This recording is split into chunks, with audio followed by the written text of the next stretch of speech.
Welcome back to The Explainer. Today, we are diving headfirst into a mystery that has completely captured the imagination of millions. We're heading to the eerie, shadow-drenched ruins of Bhangarh Fort in Rajasthan, India. Whether you're a massive history buff, a psychology enthusiast, or honestly just someone who loves a really good ghost story, we are going to break down this legendary haunting piece by piece. Okay, let's get right into this. Entering the borders of Bhangarh before sunrise and after sunset is strictly prohibited.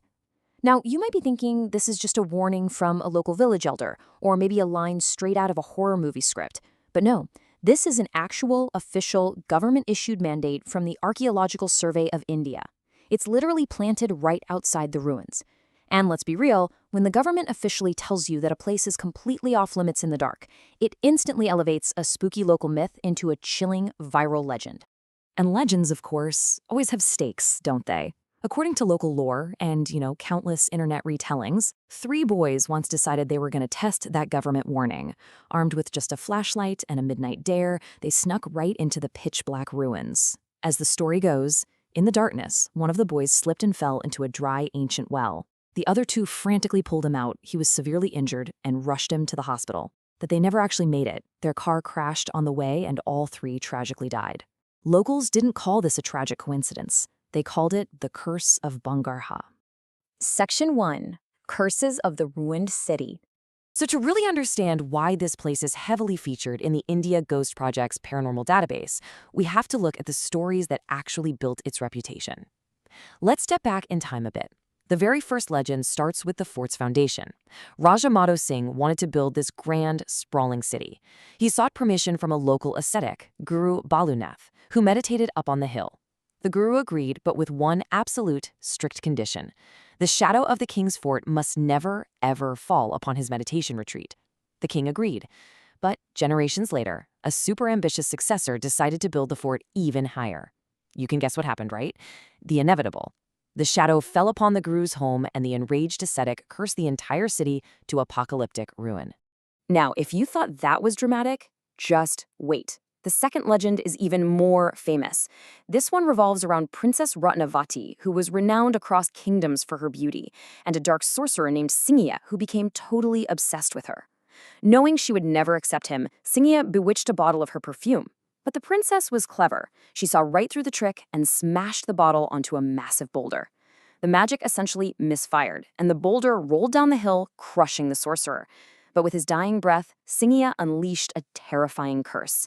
Bhangarh would be destroyed, and the souls of its people would be trapped in the ruins for eternity.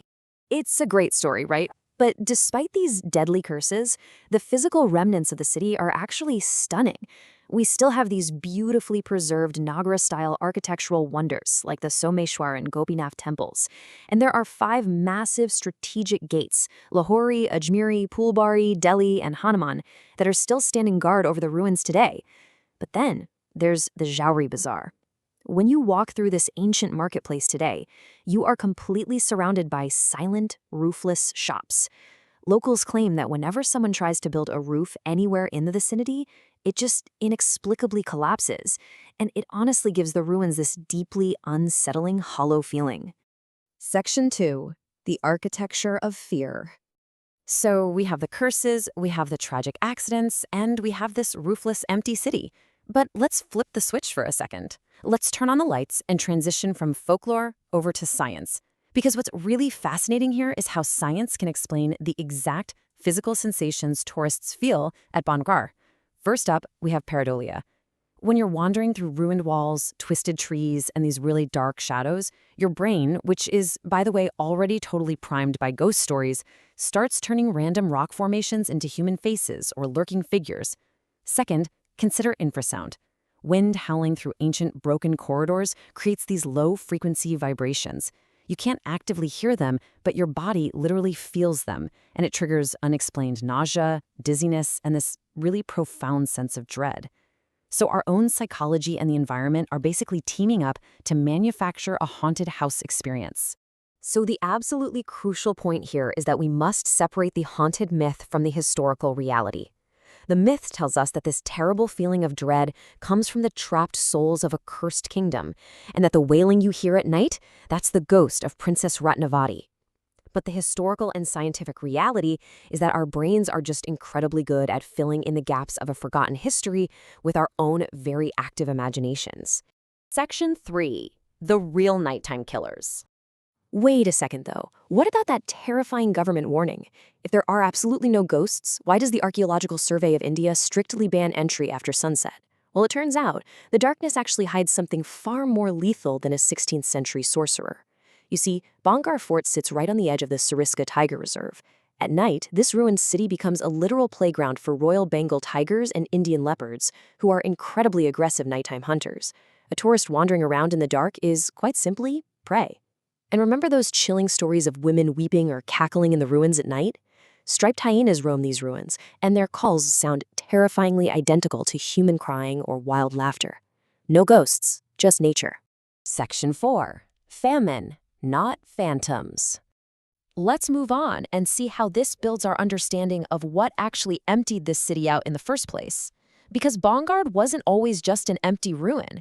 It was a thriving medieval metropolis with over 9,000 homes. What wiped it off the map wasn't some dark magic. It was a very real, very tragic human event. The city was built in 1573 and flourished for well over a century. But by 1720, political instability set in when Maharaja Jes Singh II attacked and took over. The city began this slow, painful decline as the center of power shifted away. Then, in 1783, the final blow arrived. Not a curse, folks, but the devastating Chalisa famine. The water simply dried up, agriculture collapsed completely, and the population had literally no choice but to pack up and migrate just to survive. The city emptied out organically and was just never resettled. And to really put that into perspective, there is one number you need to grasp here: 11 million. That is the estimated number of people who died across North India during the 1783 Chalisa famine. When you look at the empty roofless homes in Bhangarh today, you aren't looking at the result of a magic spell. You are looking at the remnants of a massive climate and economic disaster. The true history is, quite frankly, a million times more terrifying than a ghost story. Section 5. The economics of fear. Which brings us to a really fascinating question. If historians and scientists know exactly what happened here, why does everyone still insist the fort is haunted? Well, the answer, as it so often does, comes down to money. This brilliantly illustrates what happens when a legend goes viral. The typical experience of a tourist at the fort goes a little something like this. Unofficial guides, who are often just local 10-year-old kids, will run up to tourists and demand 400 rupees for a tour of all the haunted sites. If you try to walk away, the price miraculously drops to 200 and finally down to 100 rupees. It is a highly structured scam that relies entirely on the tourist's desire to hear a spooky story. They aren't selling you history. They are absolutely selling you the myth. Because at the end of the day, dark tourism pays the bills. Bhangarh is located in a relatively remote district. Before the internet amplified all these ghost stories, it was just another neglected, overgrown ruin. Today, that official ASI warning and those wild tales of curses act as an incredibly powerful economic engine, bringing in thousands of tourists, bloggers, and thrill seekers every single year. The Haunted label is arguably one of the most successful organic marketing campaigns in all of Indian tourism. So there you have it. We've broken down the ancient curses, the very real science of the scares, the predatory wildlife roaming the dark, and the actual devastating historical tragedy of Bhangarh. As we wrap up, I want to leave you with a provocative question to chew on. Is a forgotten history actually scarier than a haunted one? We so easily gloss over the very real suffering of a massive famine that displaced thousands of families, just so we can entertain ourselves with tales of a cursed princess. So the next time you hear a ghost story, maybe ask yourself what real human history might be hiding just out of sight in the shadows. Thank you so much for exploring this with me today on The Explainer. I really hope this deep dive helped you grasp the fascinating truth behind the myth.